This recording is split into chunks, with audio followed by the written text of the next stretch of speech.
Hello friends, it's Melissa with melissaesplin.com and calligraphy.org, and here with me is Haley from Type Affiliated. We're so excited to be here today talking about paper. Yeah, that's a question that I get asked a lot. I'm sure you do too, right? Yeah, all the time. What paper do you use? And that's a very loaded question. So we're going to take it in parts, and hopefully this will become part of a series. But today we're focusing on what paper do I use for practice, and more importantly, practice with pointed pen. I feel like any of the papers that you can use with pointed pen, you can use with brush lettering. Absolutely. And it seems like a lot of people that start out with pointed pen and are having trouble with it, oftentimes it's due to the paper that they're using. They might be doing the pointed pen right the way that they're supposed to, but because of bad paper to practice on, things are not turning out the way that they should. Yeah, so if you're seeing feathering, bleeding, or you're having a hard time transitioning from thick to thin and keeping those hairlines nice and fine, it's likely going to be a paper problem. So let's talk about our favorite papers. Okay. My favorite, I have two standbys that I go by. They're a bunch, but the first one is the Rodya. This is the Rodya Ice. It's gridded, so it doesn't have to be see-through or transparent. It already has grid lines. It is transparent enough that you can print off really dark angle lines and slip it underneath. For sure. And practice that way. So if you're doing more of like a traditional copper plate with an angle, you can put those angle lines. You still have the grid line. You have plenty of lines to look at and focus from. So this is great. It also handles a lot of heavy inks really well. So the only ink that I've found that it doesn't work really well with is Noodler's, and I just find that I don't like Noodler's ink at all. So, but every other fountain pen ink, every other regular ink that I've tried works just fantastically on the Rodya. Absolutely. So this is a win. Mm-hmm. Another good one that we use a lot is onion skin paper. And one of the nice things about onion skin paper is it is so cheap. It is so cheap. So with Rodya paper, you're looking at $13 to $15 for a full-size pad of paper. Which is definitely worth it. It's wonderful paper. Yes.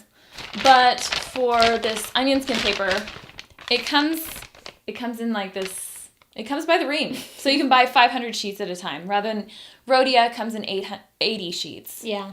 This comes in 500 sheets, and it's $25 plus shipping. That is a good deal. I feel like it's a great deal. And this onion skin paper is wonderful for practice because since it's see-through, you can lay it right on top of your guidelines or your gridded paper or whatever, and you can use that for your practice. It's also nice because it's see-through, so when you're done, if you want to scan it into your computer, photograph it, it photographs and scans pretty well. Yeah, and it's not only like very see-through, it's about as see-through as tracing paper, but it handles ink better than tracing paper. Much better. Do not use tracing paper. Just don't. But it handles ink well, but it's smooth. It's super smooth, so your hairlines are nice and fine. So when you're scanning and blowing up, you really have like a quality image at the end. Yeah, you have really clean artwork. So it's a win. I get this at the Paper Mill store. Yep. You can get it on Amazon. It's a little more expensive getting it on Amazon. You just see the links below if you want to buy it, but I highly, highly recommend this paper. So the other one is, and this is a little bit easier to source, you can find it at any craft store, is marker layout paper. It's semi-transparent, kind of on the tracing paper side of things, but it is way more substantial than tracing paper. It will handle ink smooth. You can work with brush or pointed pen with it. So yes.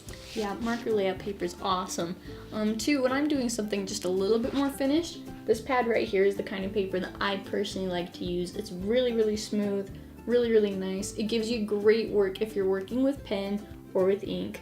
Yeah, any kind. It's a little more opaque. It's a little bit more heavy. This is for a little bit more finished stuff than this would be. Yeah. In a nutshell, those are what the papers that you should be using. Not to say that what you're using already is not good, because there are so many different kinds of paper manufacturers out there. These are the things that we found in the United States, and we're based out of Utah, that have been really great. Hanemule or Hanemule, I don't really know how to pronounce it. That's from Germany. Rodya's from France. Paper Mill store, that's from Wisconsin, I believe, the Midwest in the United States. So you can find great paper from just about anywhere. You get what you pay for, though. You do get what you pay for, and taking the time to try different papers and to figure out what works for you is something that can have a big impact on your work and on your finished product that you are producing, because your practice is what helps you to get to that point. And if you're practicing with good paper and good supplies, it's going to help you be better at what you're doing. Yep. Awesome. Thanks again so much for watching, and stay tuned for more videos. Follow me on Instagram. I'm at Melissa Fur. And I'm at Type Affiliated. And we'll see you later. Thanks!